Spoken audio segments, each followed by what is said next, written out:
Hey guys, how's it going? My name's Terence and this is KopThis. This is basically a little brief review of our game last night against Sunderland at Anfield. First and foremost, guys, how wonderful was it to be back at Anfield, last night? Doesn't it feel like we've been away forever after 3 away games on the bounce? I just want to pay particular tribute, actually, guys, first and foremost, to before the game, down Annie Road. It was absolutely sensational to see, it must have been hundreds and hundreds of Liverpool fans lining the streets with flags and chants of we're going to win the league, and now you're going to believe us, we're going to win the league outside Anfield as the team bus came in. It was absolutely fantastic. And I don't know about you guys, but it makes you so proud, so proud to be a Liverpool fan.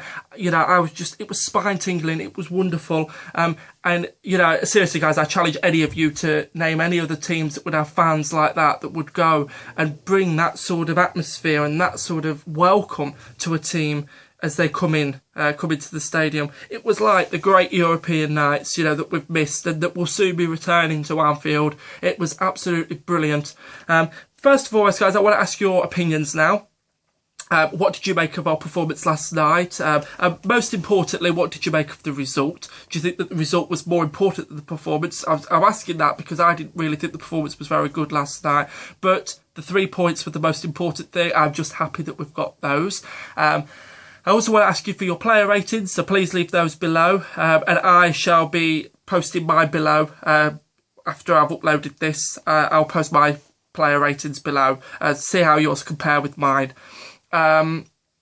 I also want to ask you about our defensive issues this season, guys. Now, do you feel that Glenn Johnson has a future at this club after the summer, or would you sell him in the transfer window? Now, the reason I ask this is because I've noticed a lot of Liverpool fans, particularly on Twitter, on Facebook, just all around in general on social networking sites, that are stating that Glenn Johnson is perhaps past his best now, and that we should look to relieve him of his duties, sell him in the summer and look to rebuild our defensive back four as a result. Now, I'm a firm believer of the saying that form is temporary, class is permanent, and I believe that Glenn Johnson will come good. And so I think that we shouldn't get rid of him just yet. I think we should see how he goes through the remaining 7 games of the season and see what happens and take it from there. I don't think that we should be jumping to get rid of Glenn Johnson after he's been a real loyal servant for us, actually. He's been with us for a few years and I think he's been, by and large, a very, very good defender for us. So I think that, I think people need to be careful before saying to quickly get rid of him. But, what are your thoughts, guys? In terms of the overall game itself, guys, I didn't think it was a very good game. I thought it was very nitty-gritty. Sunderland came with the game plan of being very, very defensive, and who can blame them, to be fair? A side that are struggling for Premier League survival, fighting to avoid the drop, so who can blame them? But anyhow, they turned up with a back 5 and 2 holding midfielders, so essentially a back 7, which was always going to make it very, very difficult for us to breach and get goals. Because Sunderland are not really a bad defensive unit, and it is worth noting that they caused all sorts of problems for Manchester City in the League Cup final back in February. So, it was never going to be easy, but the goal did eventually come for us. It came courtesy of a Steven Gerrard 25-yard free kick, captain fantastic.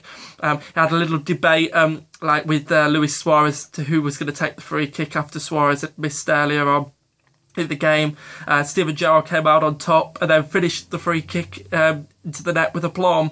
It was a fantastic goal, a fantastic free kick. It was like watching Stevie G of old. But what was so good and what made me smile was how Steven Gerrard and Luis Suarez ran around afterwards, ran over with each other, laughing and joking. And what's so good about this side, guys, is that there's so much sort of belief, team spirit. They seem so happy playing their football, so confident, and it's wonderful to see. And I think if you'd have gone back just a couple of years ago, we'd have struggled to win a game like this because of sides coming and fighting for survival. And in all honesty, it perhaps would have ended 0-0, or we may have even suffered a shock, similar to when we've lost to Middlesbrough before, the likes of Sheffield United and horrible, in times gone by, some terrible defeats because of sides, coming with, survival on their minds and us just not being mentally with it. But I think there's a real sense of resilience with this Liverpool side, and it's really refreshing to see.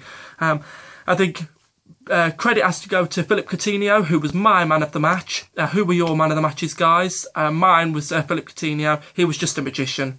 He's simply sublime. You know, when he's on the ball, you know, he's perhaps not been as consistent as we would have liked this season, but on his day, he's just fantastic. The passes that he produces, you know, he produces some real defence-splitting passes. Wonderful. It's like, you know, picking a pass, you know, through the eye of a needle. They're really, really good. He's a really good player. And I think over the next season or two, guys, we're going to see Philip Coutinho blossoming into the player that us Liverpool fans all know that he can well become. And I think he'll certainly become that. He's a very, very good player. Suarez had a good game despite not scoring. You know, even if he doesn't score, Suarez, he always brings plenty to the team.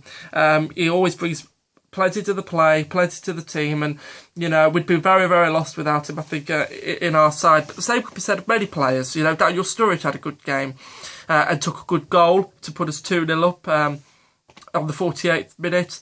He finished very, very nicely into the bottom corner. It was his 20th goal of the season, guys. It's worth noting that it's the first time in 50 years that two Liverpool players two strikers for Liverpool, the front two, have scored 20 or more goals in a season since Roger Hunt and Ian St John. So fantastic pairing for those two. Well done to Luis Suarez and Daniel Sturridge, and here's to, you know, many more goals to come, hopefully, guys. But yeah, so they're just 7 goals now. They're 48 for the season between them, just 7 goals behind Alan Shearer and Andy Cole's record for Newcastle, I believe.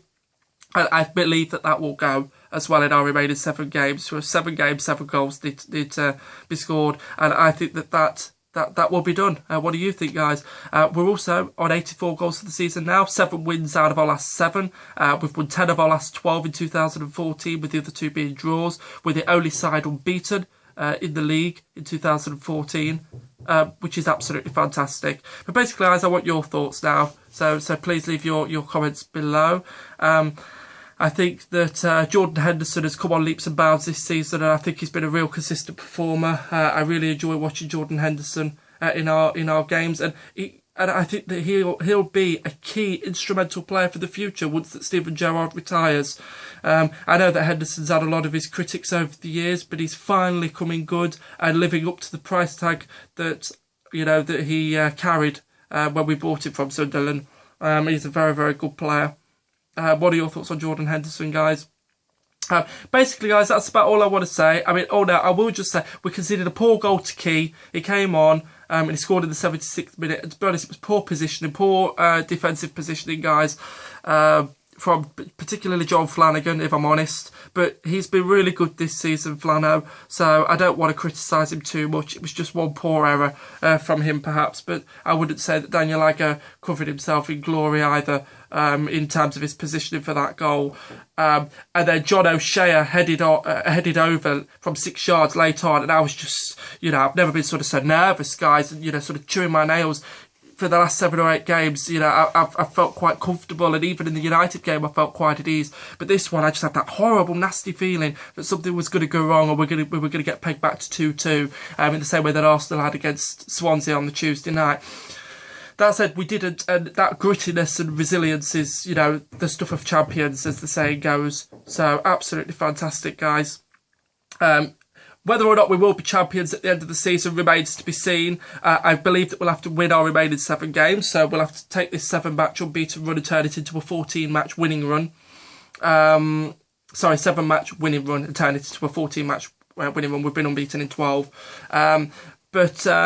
I think that we can do that. I think that we do have a tough run in compared to the likes of Chelsea and even Manchester City, but we are relying on Man City to slip up. Hopefully they'll slip up against Arsenal, and if they do, then obviously it puts the title in our own hands, which will be fantastic. But I think we've got to carry on focusing, 1 game at a time. We've got Spurs next, coming to Anfield. We beat them 5-0 away from home at White Hart Lane earlier in the season, back in December. We were fantastic in that game, and I believe that they'll come with a very different approach to Sunderland. They'll come and attack us. Hopefully they'll play a very high line, the same that they did against Southampton for 60 minutes, and it proved suicidal against them until Spurs turned it around and somehow won 3-2, although I think that they're masking their own problems. Going forward, they don't look that great. They don't really have that cutting edge that we do, and I think we'll have a lot of chances against that Spurs back line, particularly their centre-back pairing if it's Michael Dawson and Jan Vertonghen, because they lack pace in the same way that Man United did at Old Trafford. So I think that I've not felt so confident in a long time of beating Spurs at home. I do expect a win.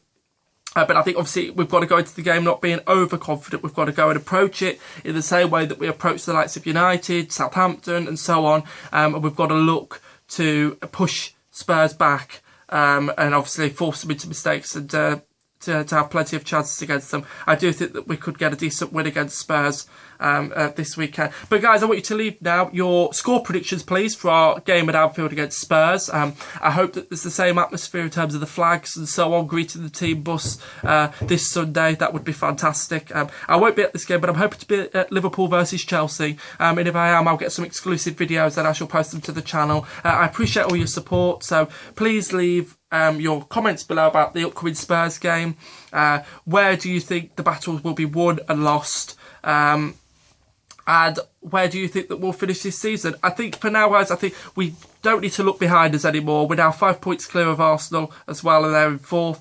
I think that we should look onwards and upwards. But that's it from me. The future's bright, guys. The future's red. Thank you very much for watching. Please comment below, like I was saying. I appreciate your feedback. Thank you very much. You'll never walk alone. Take care.